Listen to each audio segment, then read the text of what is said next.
Dear friends, welcome back to Manisha's book collection. पु ल देशपांडेच्या हसवणूकमधील ही शेवटची गोष्ट आहे, पाळीव प्राणी. आणि त्या गोष्टीचं हे कंटिन्युएशन आहे, कारण ही गोष्ट मोठी असल्यामुळे तुम्हाला मी छोट्या छोट्या पार्ट्समध्ये ऐकवते. तर हा तिसरा पार्ट आहे. आणि हा पार्ट सुरू करण्या अगोदर मी तुम्हाला विनंती करेन, जर अजूनही माझ्या चॅनलला सबस्क्राईब केलं नसेल तर सबस्क्राईब करा, लाईक करा आणि शेअर करा. चला तर मग मी सुरू करते पुढचा पार्ट. पाळीव प्राण्यात मांजर हा एक खास संशोधनाचा विषय आहे. माझे आणि मांजराचे वैयक्तिक संबंध गोंत्यामार्फतच आले. गोंत्यातल्या मांजरांना शक्य तितक्या दूर सोडून येण्याच्या कामगिरीवर माझी नेमणूक होत असे. पण या कुटुंबाला तडीपार करून घरी यावे आणि आपल्या स्वागताचे म्याव त्यांनीच करावे असेच घडत असे. तडीपार केलेले गुंड जशी पोलीस चौकीवर फौजदाराच्या पाकिटातून सिगरेट ओढताना दिसतात, तशी ही गोंत्यात घालून 7 समुद्रांपलीकडे सोडलेली मांजरे रात्री आपल्या शेजारी ताटाला असतात. मांजर नामक उपद्रव माणसे का पाळतात कोण जाणे. सत्ययुगातली मांजरे उंदीर खात असतील, हल्लीचे तेही काम करीत नाहीत. मांजर हा मुख्यतः बायकांच्या लाडाचा विषय आहे. मांजरीला कुरवाळीत बसलेले साहेब विरळा. मेमसाहेबांनाच प्रेम अधिक. ही एक अत्यंत निर्बुद्ध अवलाद आहे. कुत्री काहीतरी शिकतात, 2 पायावर उभे राहणे किंवा तोंडातून काठी आणणे वगैरे, अर्थशून्य का होईना पण काहीतरी खेळ करतात. मांजर आणि बोका हा गाढवाहूनही अधिक निर्बुद्ध प्राणी आहे. मनी ही वाघाची मावशी नसून टोणग्याची आत्या व मिशा असल्यामुळे काका देखील आहे, असे माझे स्पष्ट मत आहे. आपली मते स्पष्ट मांडायला मी भीत नाही, कारण मी कोणाच्याही ताटाखालचे मांजर नाही. जी गोष्ट मांजरांची तीच बोक्यांची.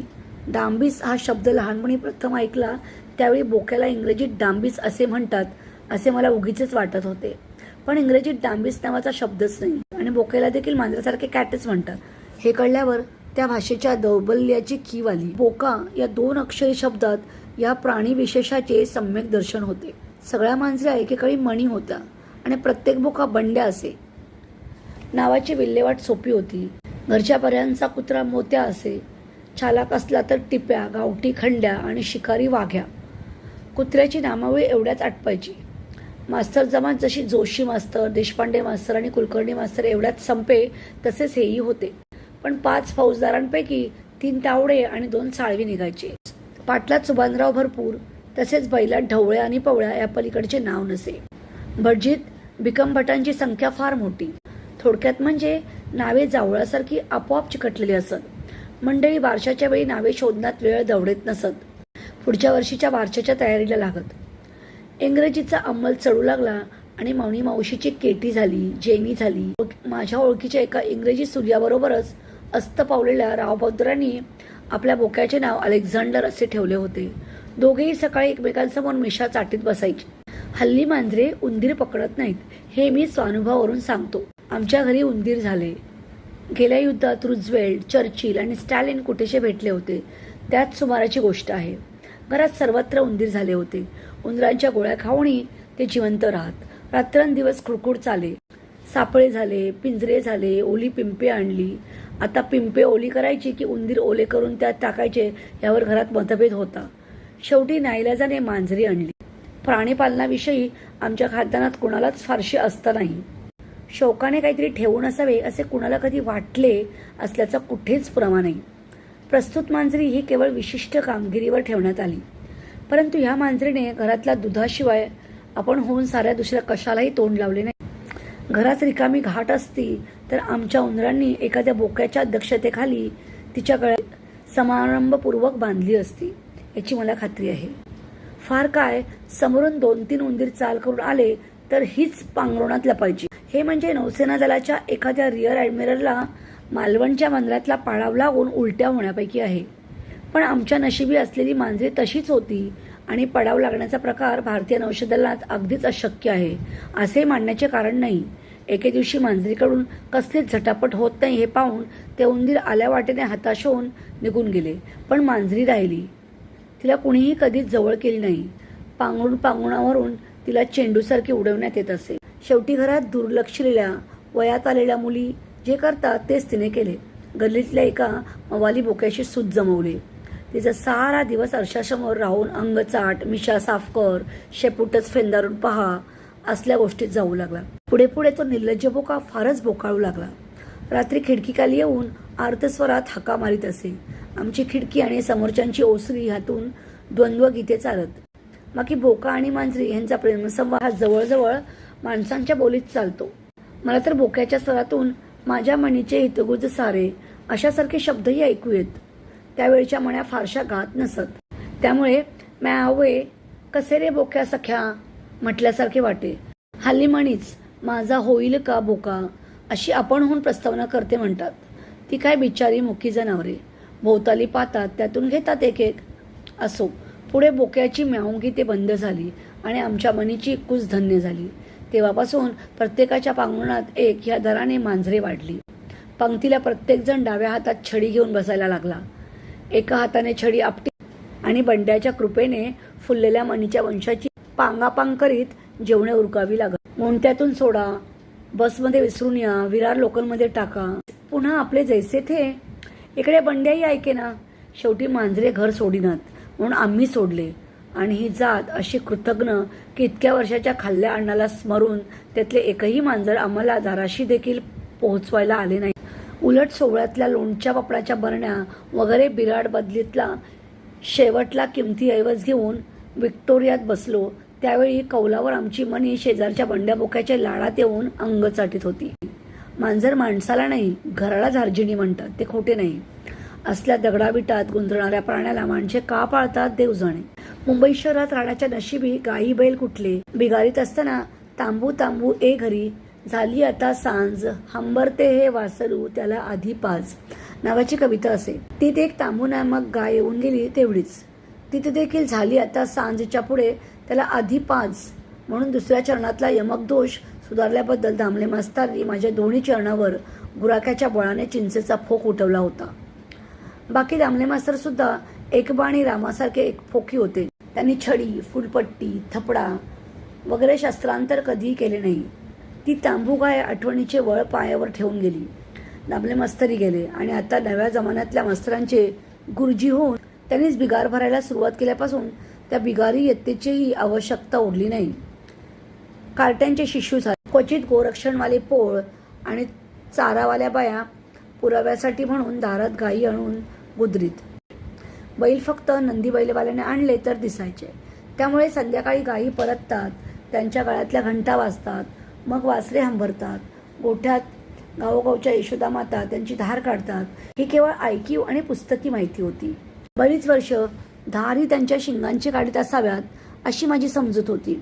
मुंबईत म्हशींची सार्वजनिक निवासस्थाने पाहण्याचे योग येत, कारण त्यावेळी गोट्यांची दुग्धकेंद्रे झाली नव्हती. म्हैस या प्राण्याच्या जवळ जाण्याची ताकद असलेला एक मनुष्यविशेष भल्या पाटे अर्धनिद्रावस्थेत दुधाचा हंडा घेऊन दारात येत असे. सोबत त्या गोट्याचा परिमळही आणत असे. ती दुधाची पितळी चरवी, त्याच्यावर तरंगणारी ती गवताची चुंबळ, तीत कोपरापर्यंत हात बुचकाळून चाललेले ते दुग्ध वाटप आणि देखो हा पुन्हा ऐसा करेगा तर सांगून ठेवेंगा असली ती नित्याची दमदाटी. हा सगळा प्रकार इतका कंटाळवाणा असे की गाय, म्हैस, दूध आणि दूधवाले या सर्वांविषयीच माझ्या मनात घृणा उत्पन्न झाली आहे. त्यातून गाय, घोडा काही पाळीव प्राणी नव्हेत. कुठलाही प्राणी पाळीव व्हायला तो मुख्यतः निरुपयोगी असला पाहिजे. राखणीचा कुत्रा आणि उंदरासाठी मांजर हे श्रेष्ठ पाळीवपणाचे लक्षण नव्हे. पाळणाराची हौस पाळीव प्राण्याची घरातल्या सर्व माणसाहून अधिक चंगळ आणि पाल्य व पालक ह्यांच्या तावडीत सापडलेल्या पाहुण्यांचे त्या उभयंतांनी अगर त्यापैकी एकाने केलेले हाल असा त्रिकोण साधला की ते पाळण्याचे सार्थक झाले. या सर्व पाळीव प्राण्यात कुत्रा हा सर्वश्रेष्ठ उच्छाद आहे. मतभेदाचा बारीक मुद्दा एवढाच की कुत्रा हा उच्छाद की कुत्रा पाळणारे हा. माझ्या मते दोघेही. त्यातून एखाद्या युनानी जवान मर्द ताईत्यासारखा मोठमोठे राजरजवाडे, नवाब, व्यापारी, बॅरिस्टर, जमीनदार, स्टेशन मास्तर व फॉरेन रिटर्न इत्यादिकांनी तारीफ केलेला व अनेक प्रदर्शनातून गोल्ड मेडल मिळालेला हा प्राणी असल्यामुळे त्याच्या विरुद्ध काही लिहिताना कोणाच्या शेपटीवर आणि कसा पाय पडेल हे सांगणे बिकट आहे. पण वयाच्या 5व्या वर्षी पोपटाला किर्रपलीकडे काहीही बोलता येत नाही हे न भीता फडकुलींबाईंना ठणकावून सांगितले आहे. तिथे कुत्र्याचे काय. बाकी एखादे कुत्रे चावलेच तर 14 सुयात भागेल, पण त्याचे मालक विशेषतः मालकीनबाई डसल्या तर 1000 इंगळ्यांच्या वेदना देतील. अलीकडेच एका श्वान स्वामींनी माझा भयंकर पाणउतारा केला होता. काही कामानिमित्त त्यांच्या घरी गेलो होतो. घरात कसल्या तरी दुःखांची कळा पसरली होती. खाटेवरच्या पांगणाखालची म्हातारी तर शाबूत दिसली. साहेबांच्याच बरोबर घरी गेलो होतो, त्यामुळे तीही बाजू पक्की होती. बाईसाहेब जरा दुःखात दिसल्या. वरांड्यात 5 मुलांपैकी 3 कॉमिक्स वाचत होते. मोठी कम सप्टेंबरमधील सुरावट म्हणत होती आणि दुसरी त्या सुरात आपण शिळी वाजवीत आहो अशी स्वतःची समजूत करून घेत होती. साहेब वॉश घेऊन येतो असे सांगून कुठेतरी नष्ट झाले होते. बाईसाहेब मात्र समोरच्या आरशात मला नकळत पाहून दुःखाच्या पोजेस घेत होत्या. मी दुःखाचे कारण विचारण्याचा मूर्खपणा मागे एकदा केला तो पुष्कळ झाला असे मनाशी म्हणून समोरच्या कॅलेंडरातल्या लाल तारखा पुन्हा पुन्हा मोजित होतो. मागे एकदा त्यांना अशाच विषण्ण अवस्थेत पाहून काय बरं वाटतं की नाही अलकाबाई असे विचारण्याचा प्रमाद माझ्या हातून घडला होता. त्यावर मला काय धाड झाली आहे. आजच तर 28वं वर्ष लागलं तारखेनं. मेले म्हणून कुणाला परवा आहे असा गडगडाट झाला. माझ्या अगोदर साहेबांचा चेहरा खाडकन उतरला. कुठल्याही सरळ स्वभावाच्या नवऱ्याच्या हातून घडणारी घोडचूक झाली होती. बायकोच्या वाढदिवसाची तारीख विसरले होते. 28वं वर्ष वगैरे तपशील तितकासा खरा नव्हता, कारण त्या हिशोबाने त्यांची थोरली बेबी त्यांना 8व्या वर्षी झाली असे उत्तर आले असते. पण तारीख बरोबर होती. साहेब पुन्हा वॉशला पळाले होते आणि मी खुर्चीपासून सगळ्यात जवळचे दार गाठले होते. पण आजचे दुःख जास्तच खोल वाटले तरी मी विचारले नाही. बाईसाहेब चहा ओतताना साखर किती घालू म्हणून विचारताना, समोरच्या आरशात पाहून केसांची बट मागे सारताना आणि मागे सारून झाल्यावर पुढे आणताना सारखे उसाचे टाकीत होत्या. मी बरं नाही वाटत हा प्रश्न जिभेच्या टोकावरून सारखा पटजिभेकडे लोटीत होतो. शेवटी इंजिनाचे बऱ्याच वेळा बुकबुक बुकबुक फुसफुस फुसफुस झाल्यावर जशी शिट्टी फुटते तसा त्यांचा आवाज फुटला. कसं अगदी ओकं ओकं वाटते. आली पंचायत. मला तर कुठे काहीही ओके बोके वाटत नव्हते, पण हातातल्या चहाच्या कपाला स्मरणे आले. काय झालं हो? तुमच्या कशाला लक्षात येईल? तुम्ही विनोदी लेखकांना हटच नसतं. कुणी मेलं तरी तुम्ही हसाल. हा म्हणजे जुलूम झाला. मेले तरी हसाल. मी दामले मस्तर मेल्याची परवा ऐकून देखील रडलो होतो. अगं पण साहेबांनी इव्हिनिंग न्यूजमधून डोके बाहेर काढले. तुम्ही नका बोलू. ते डोके लगेच इव्हिनिंग न्यूजच्या कागदी पडद्यामागे गेले. इतका वेळ झाला पण एकदा तरी आठवण आली का तुम्हाला? कोणाची? माझा प्रश्न अत्यंत अजागळ आहे हे कळत होतं. वर पुन्हा कोणाची म्हणून विचारता? ही बाई माझ्याशी न कळवता खाडा केलेल्या शिकवणीच्या मास्तराची बोलल्यासारखे का बोलत होती हे मला कळेना. मी त्यांच्या साहेबांच्या हापिसात देखील नव्हतो. कोणाची म्हणे? सिंड्रेला दिसली का तुम्हाला इथे? सिंड्रेला? माझ्या डोक्यात लख्ख प्रकाश पडला. दरवेळी माझी चप्पल पळून अंगठा खाणारी ती छळवादी कुत्री मेली की काय?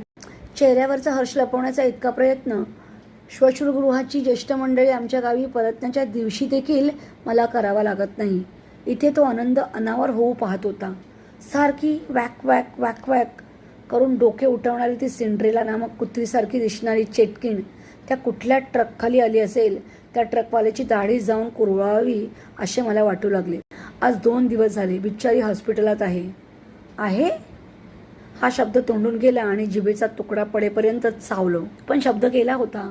त्यानंतर बाईसाहेब मला इतक्या बोलल्या की काही वेळाने त्यांच्या तोंडून शब्द न येता वॅक वॅक वॅक वॅक असे आवाज येत आहेत असे मला वाटायला लागले.